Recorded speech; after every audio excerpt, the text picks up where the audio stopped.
Hey guys, what's up? Welcome back here to today's edition of Advanced Bass Fishing, and really appreciate you guys coming by the channel to check out today's video. And guys, today I want to have a conversation about current and bass fishing because current affects every single lake or river across the country. A lot of people think that if you're fishing like a man-made reservoir or something, or even a natural body of lake, that you don't have to deal with current. They think it's like a river type deal. But current is everywhere because wind creates current. Even if there's not a natural current flow, wind will create current. So understanding current and how bass position within current is going to really help you a lot to be able to isolate and find out the best spots on any particular lake at any given time. So we'll get into that today.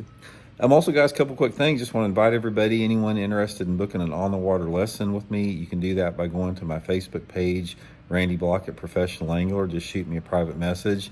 And also, guys, Tackle Warehouse has got a bunch of good get ready for summer sales going on right now. I'll put my Tackle Warehouse link in the description of the video if you guys would like to take advantage of those sales. It's a good way to help the channel and really appreciate that. Okay, current.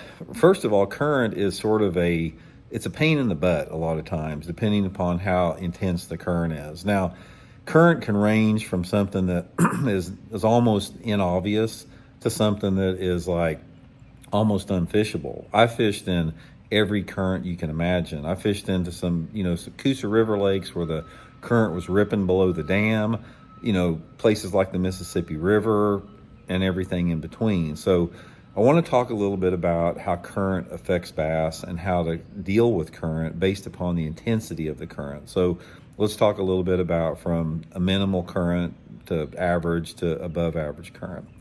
Now, if you're dealing with just some type of a minimal current, now a current that's generated by wind, or maybe they're pulling water a little bit in a lake, and you can say, for example, if you see a leaf in the water and there's no wind, but you see this leaf barely moving, something like that, some type of a minimal current doesn't have really any effect on the fish whatsoever.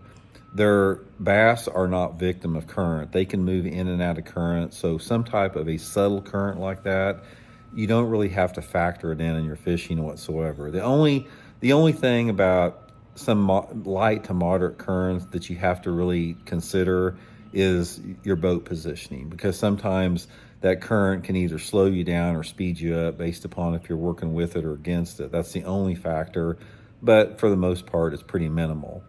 Now, if you have some type of I would say just an average current. Now, an average current would be, for example, say a lake is a little bit high. They've had a lot of rain, and they're starting to generate some water to try to get water out of that lake, And sometimes based upon the inflow, they'll have different levels of current. But let's just say, for example, you've got just, they're pulling a little bit of water. Maybe they got, a gate open or two, and there's you notice some current, but it's not anything, again, to really, hamper the way that you fish.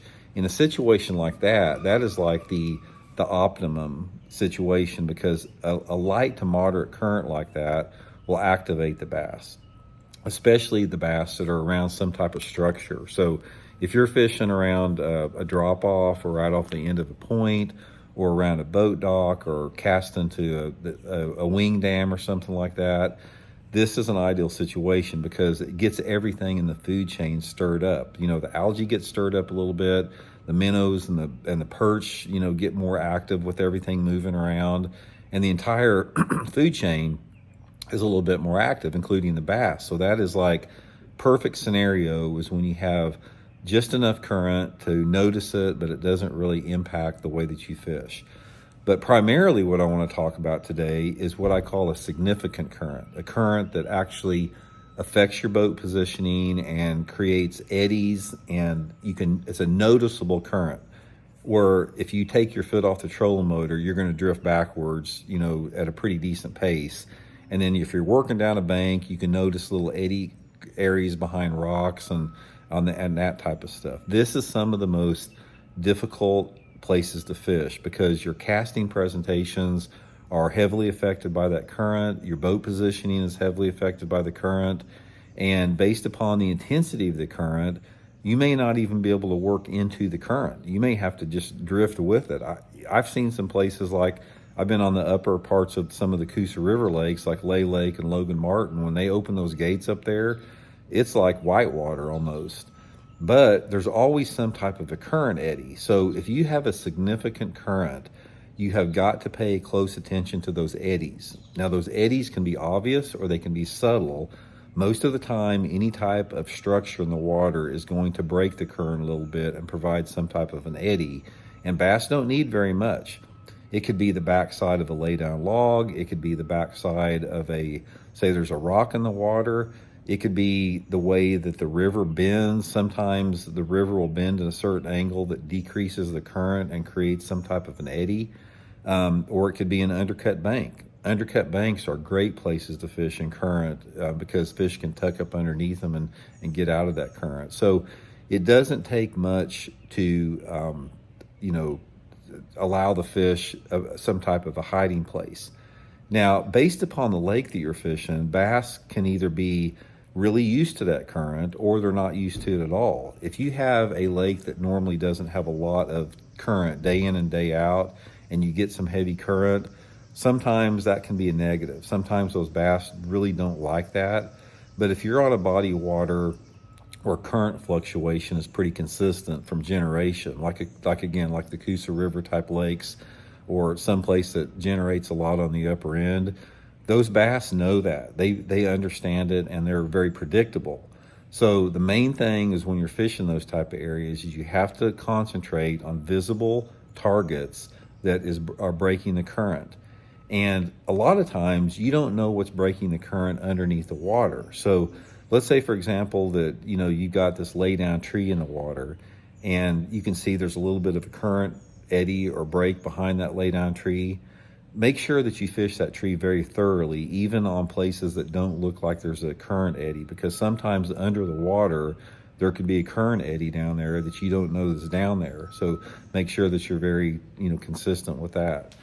Now, on these bodies of water where there's heavy current, where it is sort of a pain in the butt and you've got to stay on the trolling motor the whole time, your lure selection is very limited. My number one bait in a heavy current situation is like a 1/2 ounce to a 3/4 ounce jig. I've caught more bass on that setup than any other lure that you can possibly fish.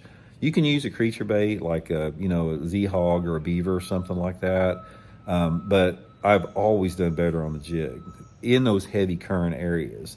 Some of those areas, let's say for example, if you're on Logan Martin or Lay Lake in Alabama and they're generating water and the water's really ripping down through there, that's when I'll go to the jig. But sometimes if they shut the gates off and there's still just a little bit of current but not very much, like a brush hog can be good. Like a mid-size or a baby brush hog, like on a 3/8 ounce sinker. I've caught a lot of fish doing that.